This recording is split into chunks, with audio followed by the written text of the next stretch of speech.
We're over at the Rhodes house, at Justin Rhodes' house. I wanted to show you something. Here's a mulch pile that was dumped out in this field 4 years ago. Many of y'all know we used to live here. We used to be the Rhodes neighbors. And I remember when this pile was dumped here, and it's just been sitting here for 4 years. So what does a mulch pile look like after 4 years? Well, it's really beautiful. There's still wood chips on top, but when you kick into it,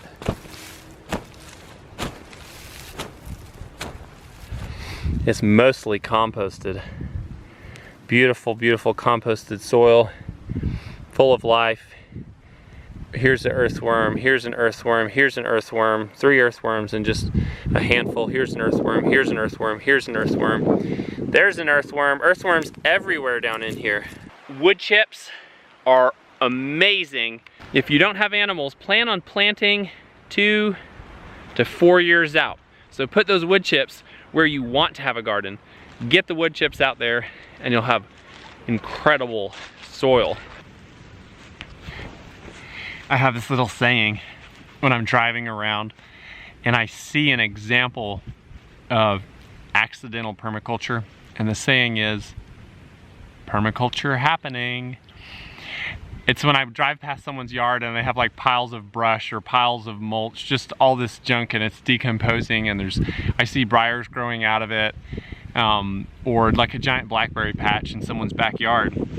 So I'm here at Justin Rhodes, and here's an example of permaculture happening. This tree right here, it's a black walnut, and you can see it was a stump. It was cut off right at this level, and then everything above this level is just the last few years of growth. This is actually a technique that has been used at least since the Middle Ages, called coppicing if you cut it off at the ground, or pollarding if you cut it off at like chest or head height. And as you know, new trees grow faster than old trees, and so you have all this small wood up here. During the Middle Ages, they would do this, and part of the reason for doing it is they didn't have chainsaws. They had axes, they had small cutting tools. All the work was done by hand, and so this wood up here, up high on this tree, is highly manageable if you have an axe or a hatchet. Here's this tree. You can see where it's cut off right here at about waist height. You might ask yourself one question: coppicing and pollarding, why are there 2 different techniques? Well, pollarding is where you cut the tree off up here at about your head height, and the reason you would do that is if you're doing this technique in fields where there's animals grazing, say you're using willow trees, any cow, goat, or grazing animal will eat off all the new shoots and prevent this new growth from coming up and maturing. That's why you'd cut it off up here. Another advantage of pollarding or coppicing is that, as opposed to traditional logging, the root systems of the plants stay in the ground. So it can have a smaller contribution to erosion. This is really a neat thing. You can put this into practice with lots of different species: maples, willows, walnuts apparently, and you can come out with small, manageable wood, highly productive, and you can keep your roots in the ground. Just a little tip on permaculture happening. Cow testicles. We're really gonna do this. We're about to eat them, and we're all really excited. Kind of a lot. It's like an oyster. It's got the consistency of an oyster, so a little bit. I missed it. The battery ran out on the camera. I know. Missed you eating the testicles. So what are your thoughts on the flavor, texture, taste, and all the implications of eating cow testicles? Would you eat a plate of them? I don't think I could get over that mentally. Mm. I like that cassava flour. It's a lot different than a rooster testicle. I've never had one. Rooster testicle is super mushy. That felt like a piece of fat.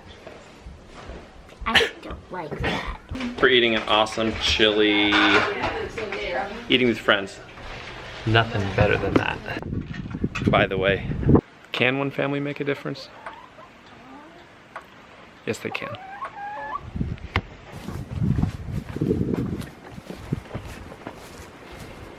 You like milking? Yeah. Do you? I do like it. I enjoy it. There's a lot of work that is not just the milking part. Yeah. Honestly, most of the work is not just the milking part for me. Washing buckets, cleaning the cow. That's not the fun part. The fun part is the actual milking. Yeah, and then drinking the milk. Because it's got a real course. It's got a rhythm when you're in there. Yeah. You don't have to think hard. You can be, you can be thinking about other things. What a pretty little calf you are.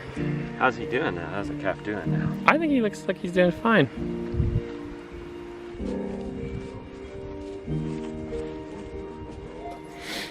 I haven't been able to get her. I haven't been able to get her to do it since.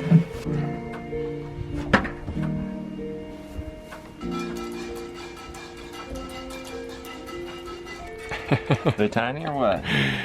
The fronts aren't too bad. No, the fronts are great. No complaints about the front. You know what's funny is when we were living over here and your cow had a calf. We were talking about it the other day. I don't think we even came over and saw it. Our perspective has totally changed. So we were so excited to see him. But it's like we didn't know what a big deal it was basically to have cows. Well, I'm the apron wearing permaculture chicken ninja master. Yeah.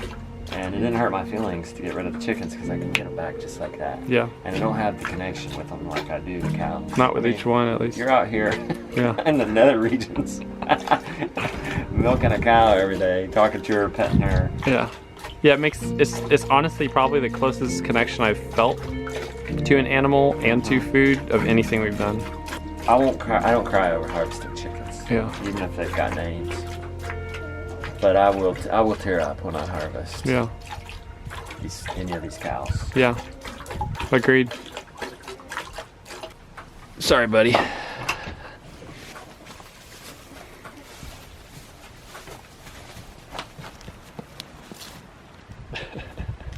You know, Arthur.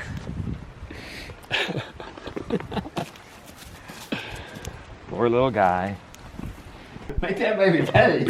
Somebody's got to pay for this baby. Pay for your birth, man. You better earn your way. We just gave the midwife all the money. And we had no all the money. Justice and Joyful, come on, we gotta go home.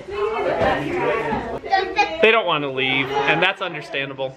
It's been another great day on their homestead. Thank y'all. We'll see you in our next video.